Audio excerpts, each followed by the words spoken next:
In the interest of time, why don't we just get into it? And I'd rather have one episode without the precursor thing than to have a cut short conversation of the meat of the episode. I like business Brandon. Why? Business Brandon is, you're so intense looking over there, like with shaking your hand, and we're going to get to the meat of this. Yeah, the important part.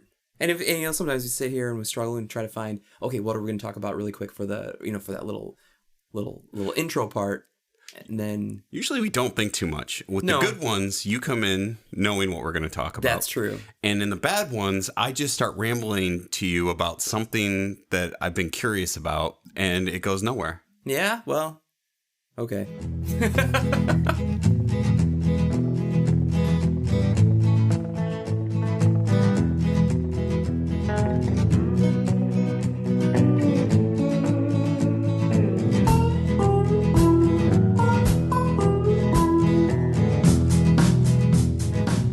Hey, welcome to Make Me Like This. I'm Brandon. I'm here with Jeff, and I'm going to convince him to like something. Jeff, about a week ago, you told me that you were watching a film on your, I think you were on a business trip or something like that, and you started watching something. Do you remember what that was? What did I start watching? You were watching a movie, and you were saying how you didn't really get into it that much. Oh, I do. Yeah. Do you want me to name the movie that I... Yeah. The Batman vs. Superman? Batman vs. Superman. I wasn't on a business trip. No, I was at home and couldn't sleep. Oh, yeah. Okay. So, yes. I'm confusing two different conversations. 2 o'clock in the morning. Yeah, so 2 o'clock in the morning, you're up, you can't sleep, and, that's the part of the night where you eat whatever you can find and just find something to watch. So you happened upon Batman v Superman: Dawn of Justice. This was just on cable or something like that, right?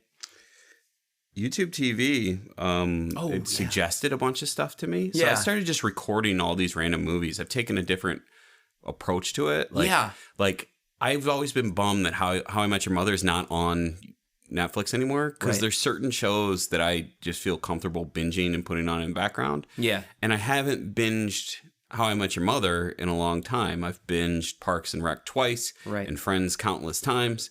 And then it occurred to me, if I put that on my DVR for YouTube TV, it will put them in order over time. Yeah.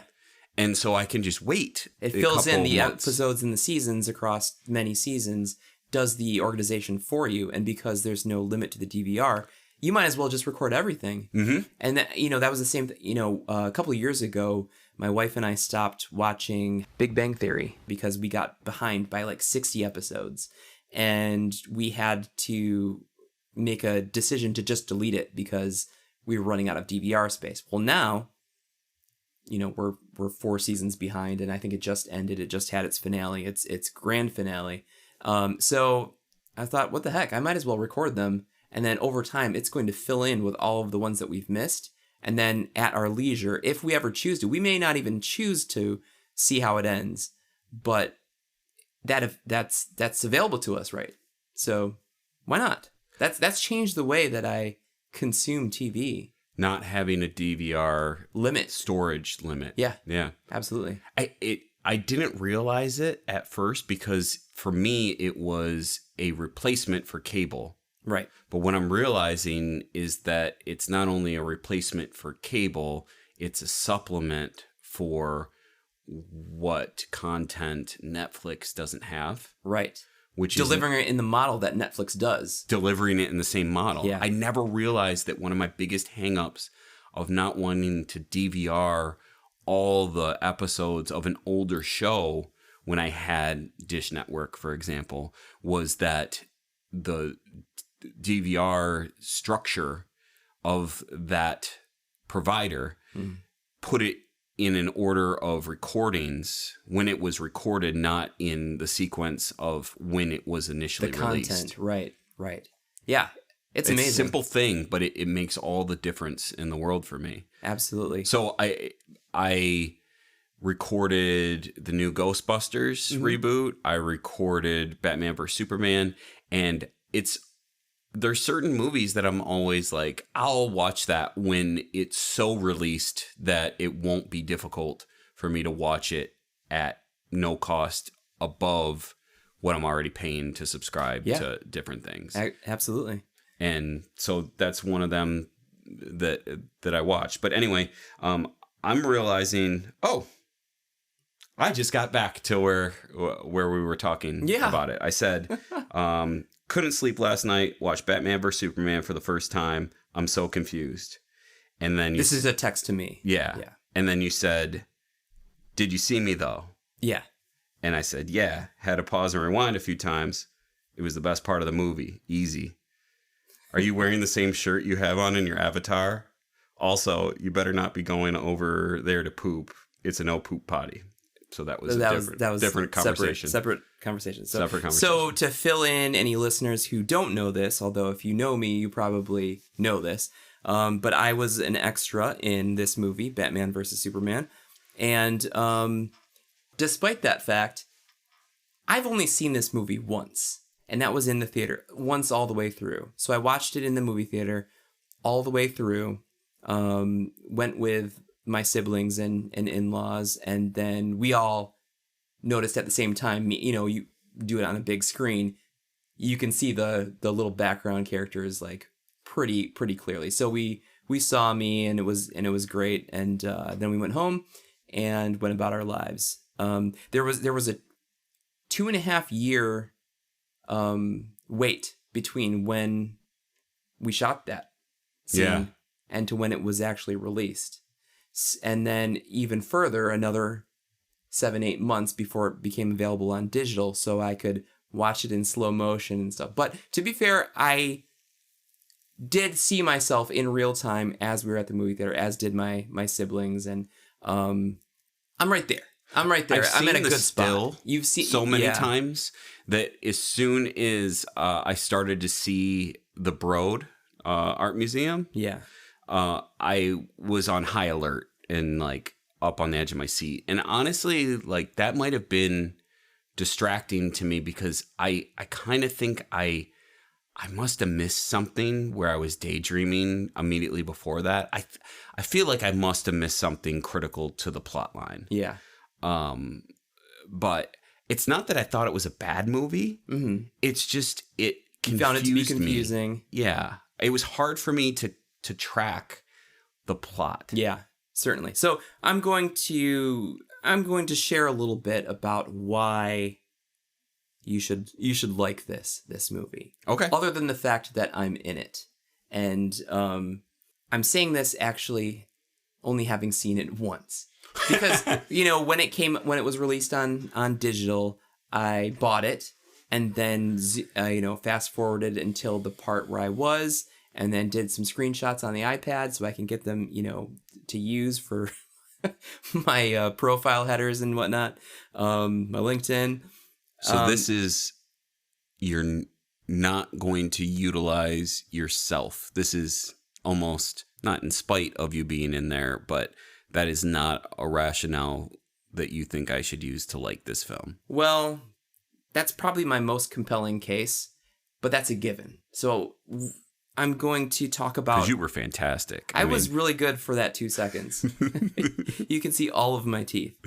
You got a good smile. It was right there in the center of the screen, right next to Jesse Eisenberg. When you use actors' names, that's Lex Luthor, right? That's Lex Luthor, okay. Yes. He was in the Facebook movie as Mark Zuckerberg. I wish he was bald the whole movie because I got I kept thinking he was like more the Riddler than he was. He kind of did look like the Riddler. So, yeah. So one of the things about this movie and really all DC movies that aren't just the Christian Bale Batman ones, because I think those were pretty well received. But everything else that DC has put out has kind of been critically panned. And Wonder Woman was Wonder Woman is the exception. Yeah, Wonder Woman did quite well and was good. I haven't seen it, and I want to have YouTube recommend it to me to watch. Definitely. So and I think the tone of Wonder Woman is dictated by the response to this movie, Batman versus Superman. I'm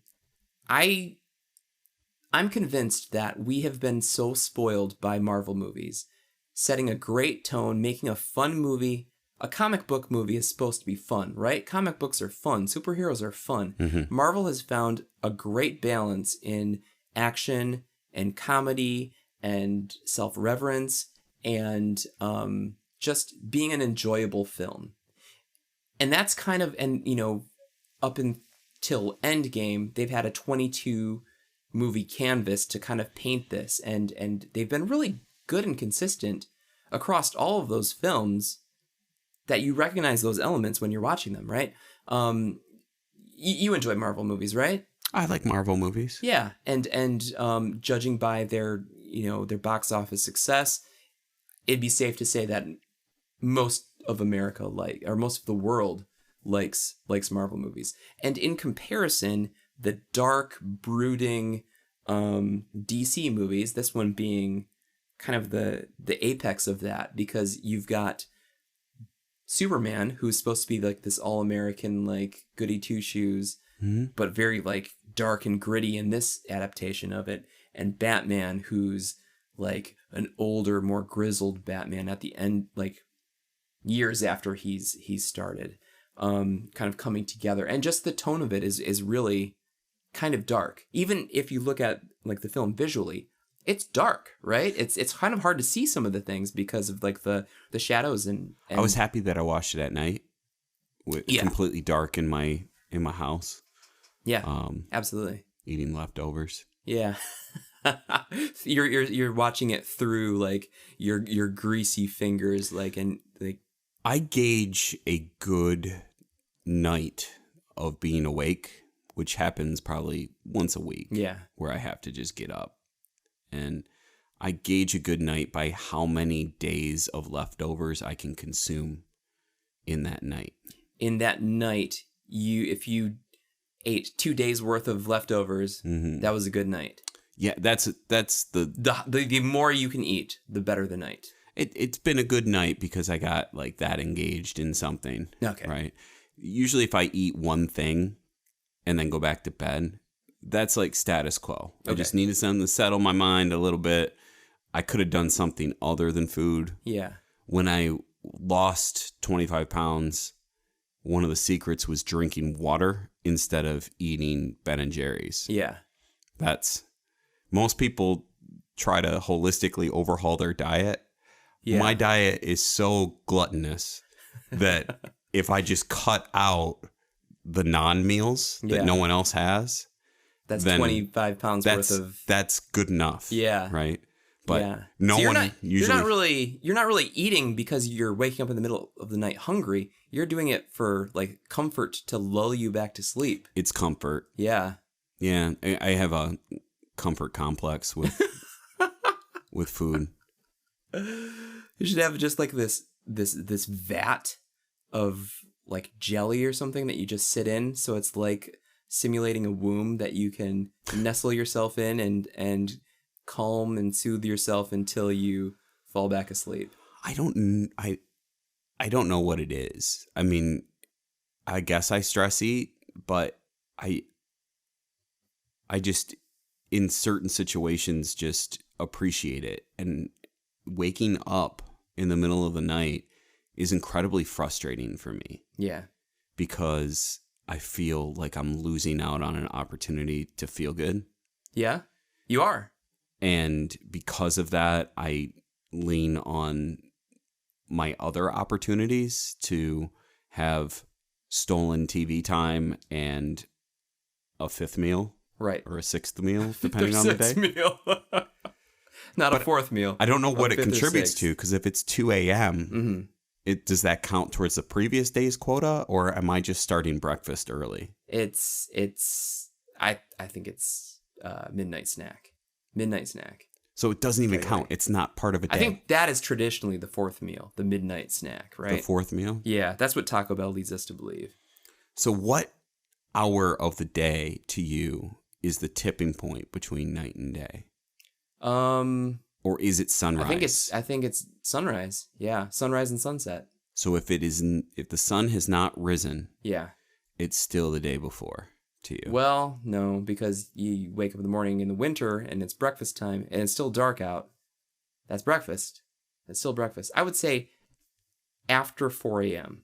4 a.m. is the 4 tipping a.m. is point. breakfast. Yeah, you get up a little bit early. You've got a flight. You got to have some Lucky Charms before you head on down. I appreciate you started with a full hour instead of giving me some BS half hour thing. Like, it starts at 4:30. Like, No, that 4 would, o'clock. That would make me think that you thought long and hard about this before. Or that you were so incredibly indecisive between whether to say 4 or 5 that you took a half measure. Yeah, I give you a lot of credit absolutely. for saying 4. People will say, "Hey, let's meet at 7:30." Like, what are you, Rockefeller? You got some business plans or something?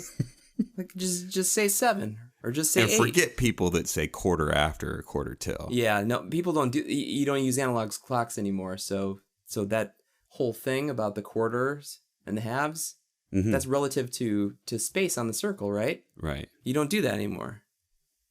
It's a lost art. Clocks with faces. Nobody cares. Okay, so think about this. On paper, this makes a lot of sense. This movie is technically a sequel to the first standalone Superman movie. So Superman gets into a fight. I liked that movie. Have you seen? You saw that one? I saw that one. It's been a while since I've seen it. I remember liking it, but feeling like it didn't. Like, I don't know whether it didn't Just get resolved. liking it enough. Yeah. You know, in general, I like things, and I didn't dislike this movie. Yeah. I just found it difficult to follow along. And I don't know if it was because of my half awake state, or whether it was because I was concerned about getting that masticholi in my belly as quickly as possible. Yeah. But, you know, I might have been making a sandwich during the part before the broad. You know, that part really didn't have much impact on the scene that followed. That is not on you. It's I think a lot of people left the theater confused, which had caused bad word of mouth for the film. So it's like, it had a tremendous opening weekend. It made a lot of money. And then because people were really excited, oh my gosh, Batman versus Superman. And then there was rumors, which came to be true, that Wonder Woman appears, right? So this, you know, on film, I don't think there's ever been a movie where Batman, Superman, and Wonder Woman are all in the picture at the same time, and I happen to be in the scene where where I was geographically, was in a triangle between those three, like throughout the course of the the 2 evenings that we were filming it. So tell me, there's basically the versus part is because Batman and Superman misunderstand each other and their intention. And like, there's some sort of like, they don't really appreciate each other's approach to good doing. Kind of. But like, I would really appreciate you kind of breaking down their relationship prior to Superman jumping on the Batmobile and saying that the Dark Knight needs to stop. Or whatever his iconic. I don't even remember. I dig that scene. I dig that conflict of him basically saying, "Listen, stop." Yeah. And then everything after that, I really like seeing Batman as like the human.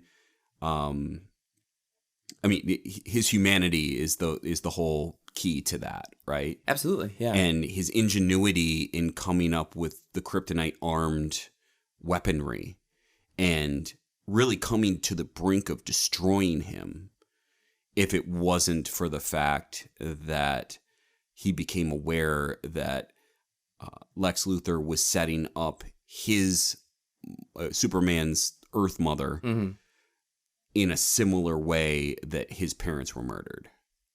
Essentially, yeah. And them, like, I I love the whole, like, the Man of Steel is more human than we give him traditional credit for, in the presence of human ingenuity to defeat him. Like his upbringing instilled the human nature. Yeah. To basically invulnerable alien. There's like dueling human plot lines there, right? Like, yeah. And so Batman's humanity connects with Superman's humanity, and they ultimately unite towards the greater purpose of defeating evil. Yeah.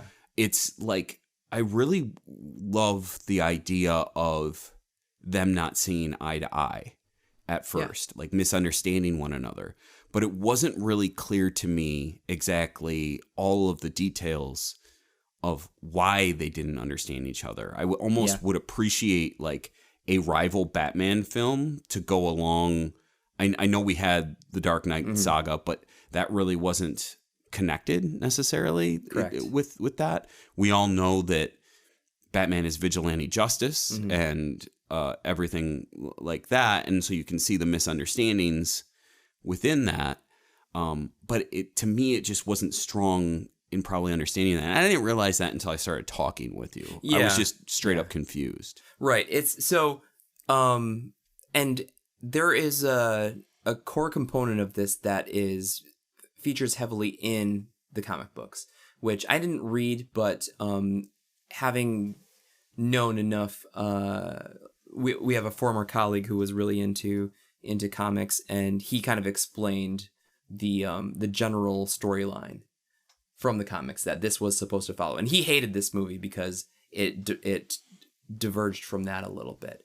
But the setup, I think, makes sense, okay? The first Man of Steel movie ends with him fighting Zod, who is another Kryptonian, came to Earth, and during this battle of super people, a lot of New York or Metropolis gets destroyed, right? As they're shooting laser beams at each other, destroying houses, people getting killed. So as the movie starts out during that fight from Batman's perspective as Bruce Wayne, and he's running through, is like, what the hell's going on? They see, you know, skyscrapers coming down and dust going up. And this actually, clarify for me, this actually happened in the movie, or this is the storyline for the comics?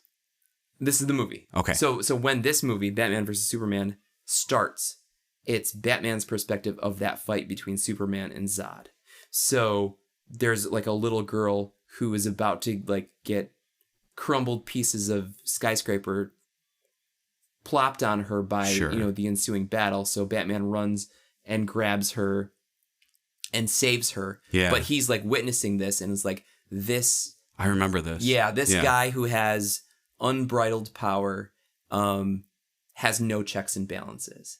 So he takes it upon himself to, like, he somehow knows that he's his weakness is kryptonite. So he decides he's going to gather up all the kryptonite he can to have some sort of checks and balances to this godlike creature who's just free to do whatever he can in the name of justice, right? So there's no governing authority over Superman, and Batman says, we need this. We can't have someone just this powerful without some sort of way to hold him in check. So he gathers the kryptonite to have some sort of safeguard against this all-powerful creature. Superman, as Clark Kent, a reporter, has a thing against Batman, right? So Bruce Wayne is anti-Superman, Clark Kent is anti-Batman, causing, further, like another layer of rift, right? So how is he anti-Batman? Just simply because he's a vigilante. Right. And Batman kills people. Superman tries not to kill people as much as possible. This goes back to the comics, which is sort of muddied in that first film, when that was some criticism, was like people died as a result of their battle, which is anti-Superman's motto or the way that he operates. Has Batman always been a murderous? Like I remember in the Dark Knight series, like he wasn't using, like, if he didn't have to kill someone, he didn't kill them. Mm-hmm. I don't remember. Were there specific murders? I mean, it depends on which variation, right? You know, if it's the Tim Burton ones, if it's the George Clooney one, it certainly wasn't. But I think, you know, talking with that former colleague, that's what he liked about Batman. It was that he did have no qualms about killing people if he had to. Like, that's the true vigilante. And I think what we see in the films and cartoons and stuff like that is you can't show that in a movie, and they don't want an R-rated comic book movie because kids can't see it, and that's a lot of money you're turning down. That's the issue with it. Then. Yeah. So, but in the comics where that isn't an issue, it's much grittier and stuff, which I think was just why people like the Christian Bale films, because it's like more in tune with the graphic novels, that representation. Well, and it was the Frank Miller specific graphic novels of Batman that it was in line with, right? Right. So where this movie gets a little, off the rails is Lex Luthor finds Zod's body and somehow reanimates him into this giant creature that they fight at the end, and I forget what they call it. I don't know. I thought the reanimation thing was kind of cool. Like I appreciated like the inclusion of Zod's body, and then he in the Fortress of Solitude. Yeah, I think so. No. Was that this something was a different? Ship. This was Zod's ship. This was Zod's ship. Yeah, That's like, I almost feel like if he reanimated him with Superman's like doing. Yeah, I had a misunderstanding of where the heck he was. I knew that it didn't feel like Fortress of Solitude because it wasn't white and pristine and all that kind of stuff. Yeah. But like I'm a sucker for that whole thing, like that Superman goes to the North Pole or whatever, sure. and has this like. It's even how they integrated in the Lego movie, like it's a super cool hangout place. Yeah, for a sad little boy. But like I love in these. I love the lines between what superheroes always have, like really rigid personas that there's clear things that they will do, and things that they won't do. Right. And I like when they're pushed to the edge of it, to where they're forced to make a decision between being in line with their personas or redefining who they are, extending it, or extending themselves for the better, or like marginalizing themselves for the worst. And one could argue that Superman and Batman are the most iconic of superheroes of any publisher, right? They're kind of like the first most well-known and beloved, up until Iron Man, took off and set the Marvel Marvel movie universe into like what it has become. But Batman, Superman, who didn't have Batman underoos, What little kid didn't put a cape around their neck and try to jump off their backboard? You don't know what underoos are? I don't know what underoos are. Okay, in the early 80s, they made underpants for little kids that had like He-Man on the back or Batman. So they're kids' underwear? Kids' underpants, yeah. Yeah. With characters on them. I don't remember if I had them. I know my son does. Yeah. But so that's what they're called? As a brand, underoos. Oh. Yeah. Yeah, he doesn't have underoos. I never thought I'd have to explain what underoos are. Well, I kind of figured that they were underwear, but like the name brand kind of threw me off because I've never. That was a thing. I mean, I had Ninja Turtle everything. Yeah. So like I really somehow missed the whole comic book specific bubble, even though Ninja Turtles, it does have a comic background. Yeah, of course. I never really read them as a kid. It was more the 80s TV series and then the movies that I got into. But 80s TV series? The the 80s, it wasn't it like late 80s, early 90s? What do you do? The Ninja Turtles? Oh, yeah. Yes, you're correct. I realize that they're comics, but they're not DC versus Marvel comics. Sure. They're not. They were an independent. And I knew of I knew of Batman, but wasn't ever really into it. And the Marvel stuff, it was Spider-Man when I was younger, but not really too much. And that animated series, and I never even realized the X-Men and Spider-Man were part of Marvel. They were just individual things that I liked. Yeah, but sure. I like Spider-Man more than X-Men. Yeah, who doesn't? Yeah. So, long story short, this was supposed to kick off the Justice League movie with Flash and Wonder Woman and Aquaman and Batman and Superman and Cyborg. This was kind of setting that up, right? Yeah. It didn't do that very well, right? Because this was largely panned by critics, by audiences, and they kind of say it sucks. Because of what you said, it's confusing. Well, it was interesting, like, where was the seed planted for... I missed when he initially hacked into Lex Luthor's computer or whatever, and got the profiles on all of the other superheroes. And then at the end of the movie, he was sending out email, like that back and forth emails to Wonder Woman. To Wonder Woman were kind of... And he just happens to have Wonder Woman's email address. Just kind of, there was some stuff where it just...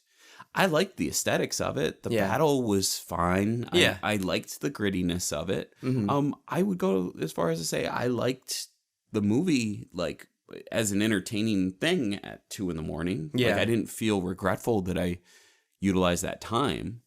But just, I mean, if the criteria here is to help me be not confused by it, if that's what liking this is, I'm still kind of confused by some of what I see is like missing details in the plot. Like I can put them together now that you kind of mention them. Yeah, but you know what? There's a release of the film, the director's cut, that you can get on Blu-ray or you digital. Haven't seen this either, have you? I own it. You do. So the version that I bought is contains the director's cut. So it has 31 minutes of extra footage that help explain and fill in the gaps. They had to chop it down because they wanted to keep it into a tighter time frame for the movie-going audience. As a result, they took out key details that make it clearer what people are talking about and give you a better insight as to what's going on. Oh. Right? The whole thing about like this culminating event between Batman and Superman fighting, that they realize that both of their moms are named Martha, and so like I don't know if you saw that part towards the end, right? It's kind of cheesy, but it's I think it's better. And that's always been that way, right? I mean, in the comics, I believe so. Yeah, I didn't realize it until they brought it to our attention here, but maybe I'll give that one a watch to see if there's any, and really to see if there's more footage of me. You purchased it. I purchased it and never have watched it, right? Because you know why? Because my son, who the two of us go to every Marvel movie opening, I was like, "Hey man, you want to watch this movie that I'm in?" He's like, "Nah, not interested." There was just something about it that says a 12-year-old, well, he wasn't 12 at the time, a little kid doesn't want to see this Batman and Superman fighting movie. What's wrong with that, right? You know, watching your son dance to Lil Nas X. Yeah. And also knowing that he appreciates Kendrick Lamar and things like that. Like I kind of just am thinking about like how accessibility is a lot of, and what kids are talking about and what's popular right, matters a lot. I mean, he likes the Golden State Warriors. Yep. And I don't likes Fortnite. I don't fault him for all of that stuff. Like it's enjoyable to like stuff that other people are talking about and enjoy. It's a sense of community, right? It's Yeah. something that you can connect with another person on. It's like you're thrown into a random dinner party with people you don't know, and you're quickly seeking out what is that common element that we can connect on. Oh, the Lions suck. We can talk about the Lions suck, and that's a universal truth between two people who live in this area, and you can go on that. Yeah. So like, it's interesting when we talk about today's world as far as entertainment and media and everything like that can be personalized. Like you can have whatever you want. It be your thing. Yeah. And there's plenty of people that choose to do that, right? They're really into certain things. But I don't feel like the sense of community that was around MASH and the finale. Yeah. That everyone talks about, like, that's an era that's gone because it was still in the broadcast media dominance world. Most people were there were 3 channels. Getting 3 channels. So if you were watching TV, you were watching one of 3 things. And it was only live, so you could only be watching it while you were live. It was appointment television. You had to be home. But was everyone on a multiple way phone call with 1 million people? What? Like what was the equivalent of social media then? You know what I mean? Just talking about it at right. school or work the next day. You would talk about it at school and work, and so the community that you were like actually talking with was people you knew that you came in contact with physically, right? And what the media was telling you, and the newspaper writes about it too, from right? those limited channels, right? Like everyone's talking about the Game of Thrones finale and how disappointed and everything they were. Yeah, I don't see, and that's people paying to watch HBO. Yeah, right. Like I don't see it necessarily being much different. Most people are following one sort of thing that everyone says is popular and they should watch. That's true. And I think it might inform, like if someone had a lukewarm reaction to that finale that I don't know anything about because I don't watch it, but if someone who does watch it was kind of like, it was okay. But then everyone else the next day is talking about, man, that sucked so hard. They're going to engage in that because they don't want to seem like an outlier. They want to be part of that discussion, you know? The ones that say it sucks, I'm usually the one that doesn't see it immediately. I haven't seen Endgame yet. I haven't watched any episode of Game of Thrones. Yeah. I hadn't watched Batman vs Superman until this month. Yeah. And that's what, 3-4 years removed from its really. What is it? It came out in 2016. So 3. Yeah, almost 3 years. So like, I will say that when people, in my opinion, tend to crystallize a message of it being bad universally more than they do it was the most amazing movie ever. I mean, I hear like it was good, you should go see it. But I don't hear that as much as like I can name off like Batman vs Superman. I heard people say not a good movie. Yeah. I heard people talk about the Game of Thrones finale. Yeah. I do remember watching the first Guardians of the Galaxy. Yep. And then everyone around me was like, "Oh my gosh, it was such an amazing movie." Yeah. Hamilton, right? Hamilton is one of those things. It's one of those things that transcends. It's like, this is a experience that you have to be part of. Mm-hmm. And there's such a cultural narrative around it that it can't be anything but good, right? Right.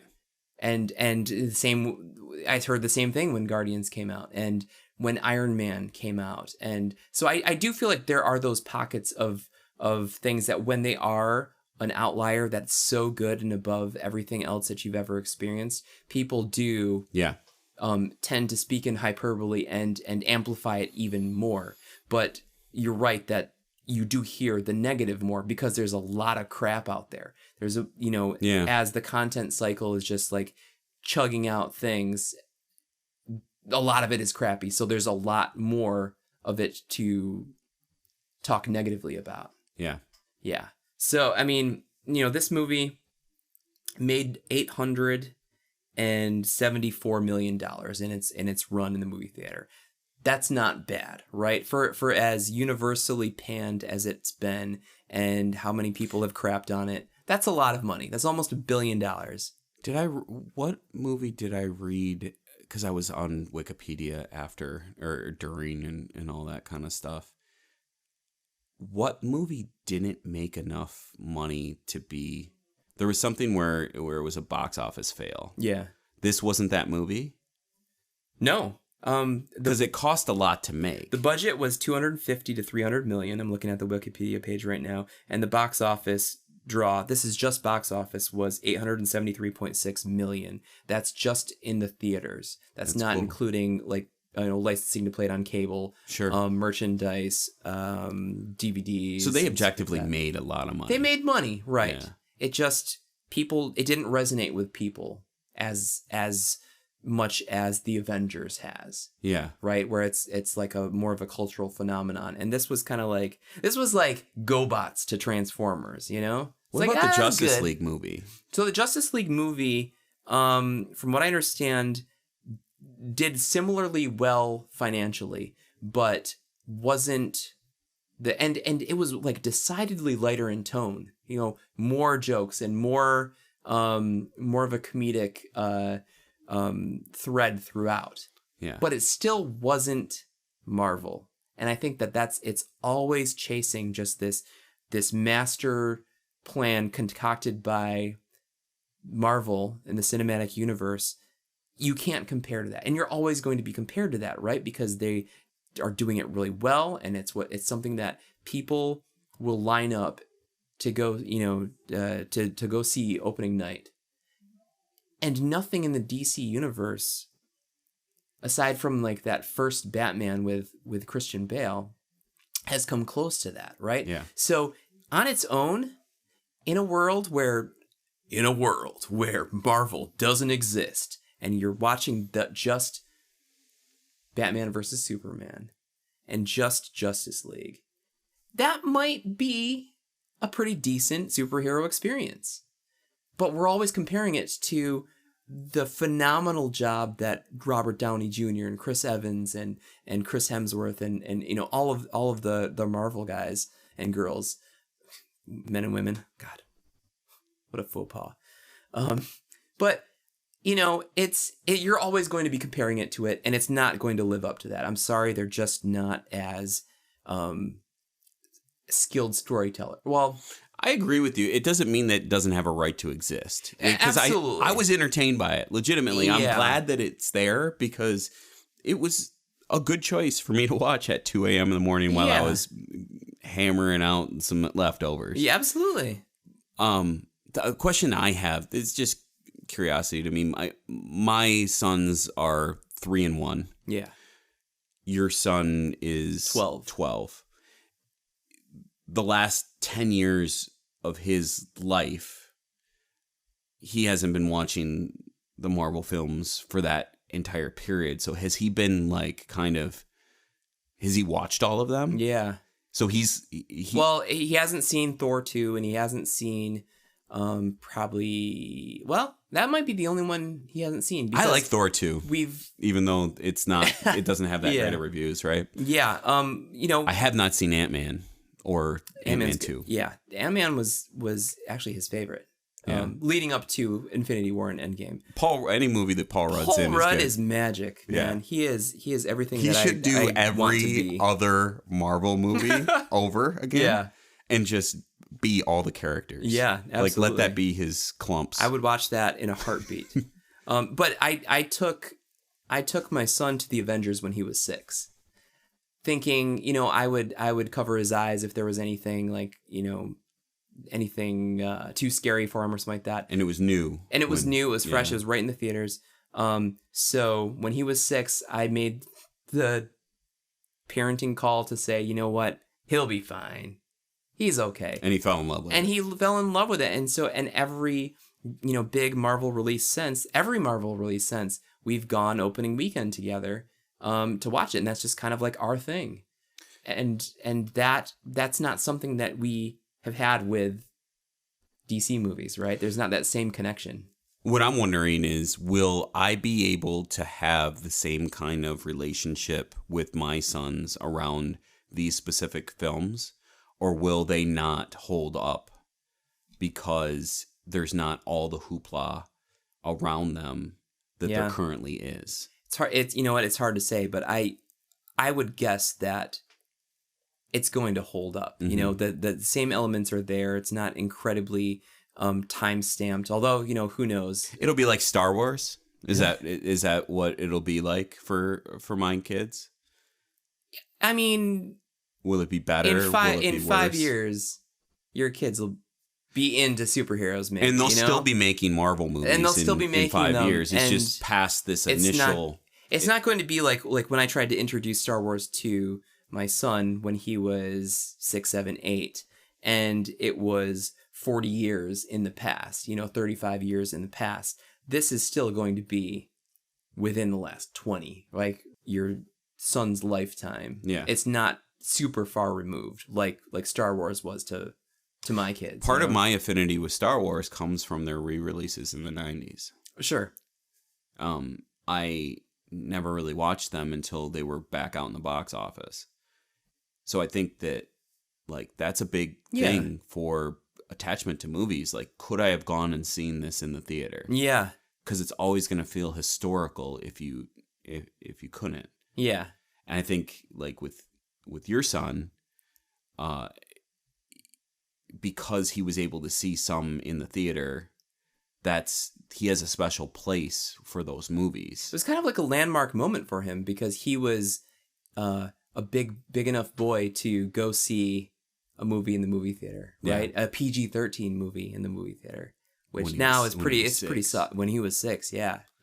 And really, like, all of his classmates had already seen like way worse stuff because of questionable parenting. But I felt comfortable enough with Avengers, and I had enough trust in Marvel that it was like going to be family friendly ish. I believe you're a good parent.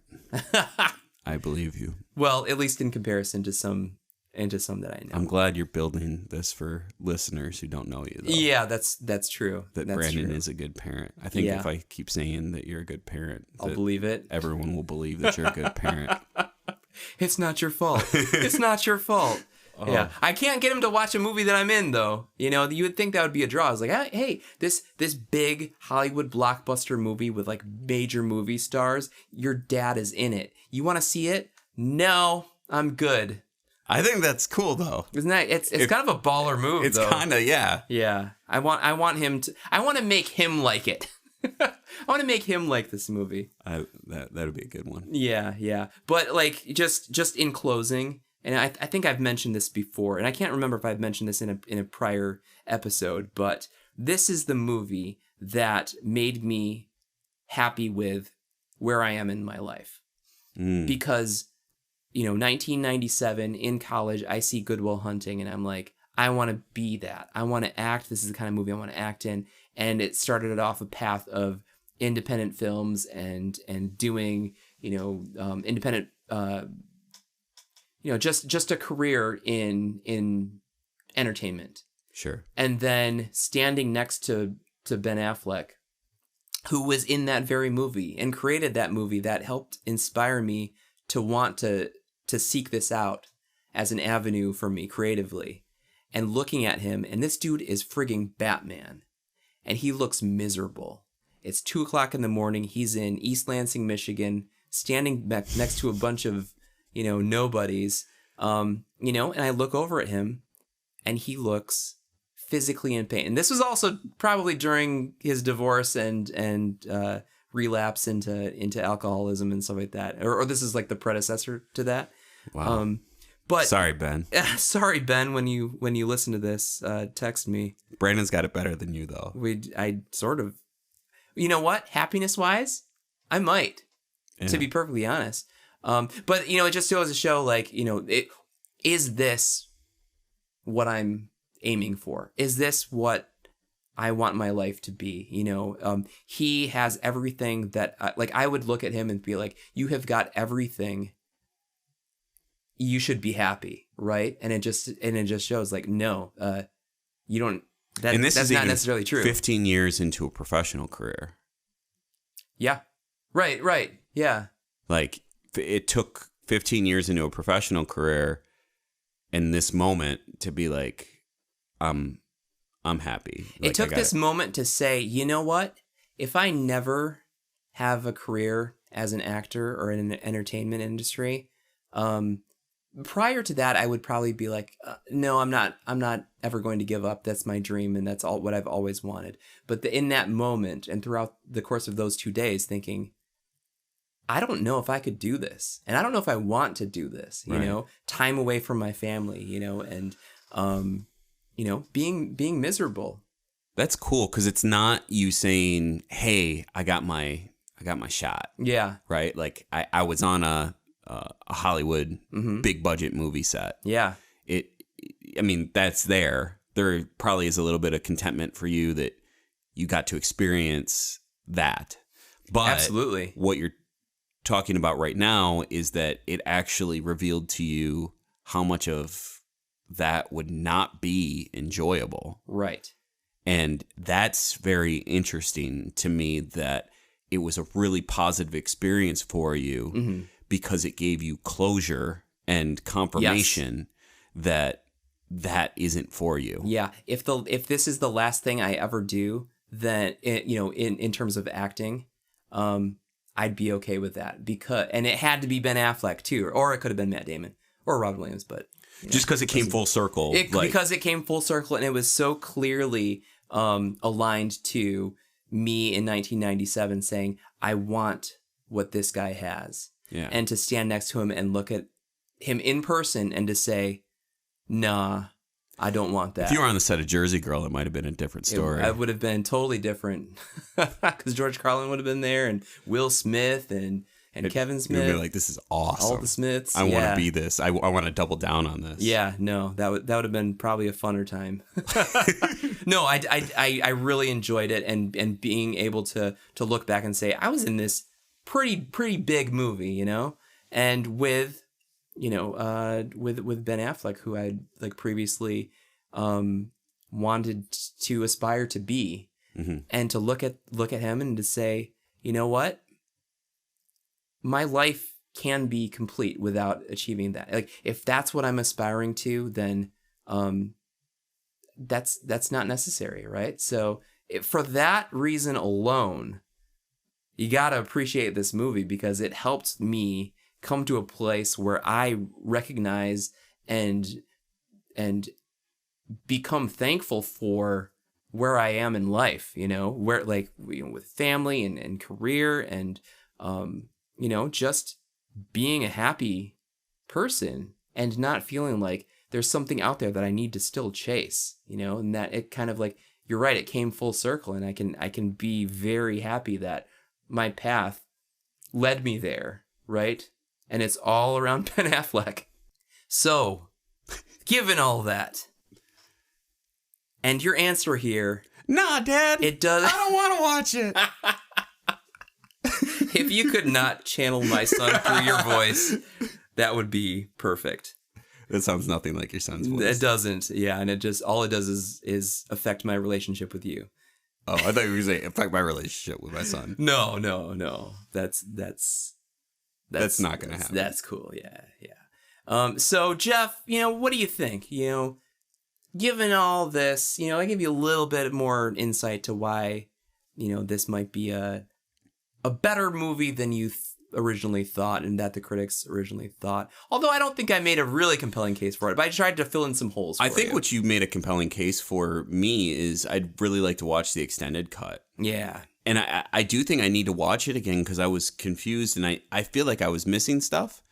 But if you're saying that the stuff I was missing was actually in this 30-minute longer film, from what I understand, I haven't seen it. I would sit down with you and watch it. Yeah, let's do that. And then film us watching the whole 3 hours and so in that case, like Facebook. With that context, I'm happy to say, like, yeah, I like this enough to watch it again. Yeah.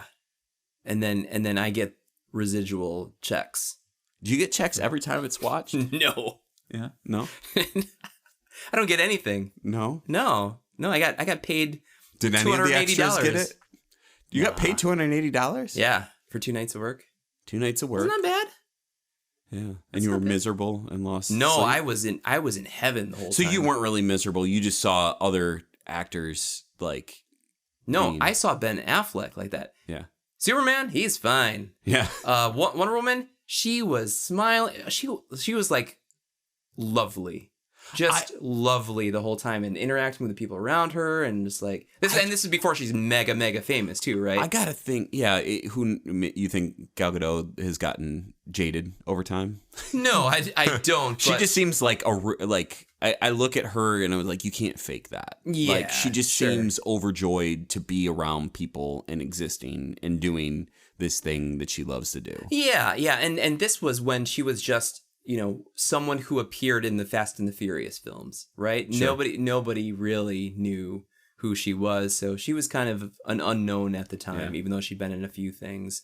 Yeah, she was great. I'm glad that you saw Ben Affleck be miserable. Yeah, and it made you turn your life around. I felt bad for Ben Affleck, who was playing Batman.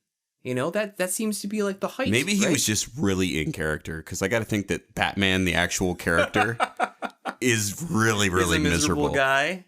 If you that destroys my narrative completely, and and you know what? Honestly, you're right. I could be reading way too much into this, but I sought meaning for myself in what I observed, and that's good enough for me. Hey, don't listen to what I gotta say. I never do.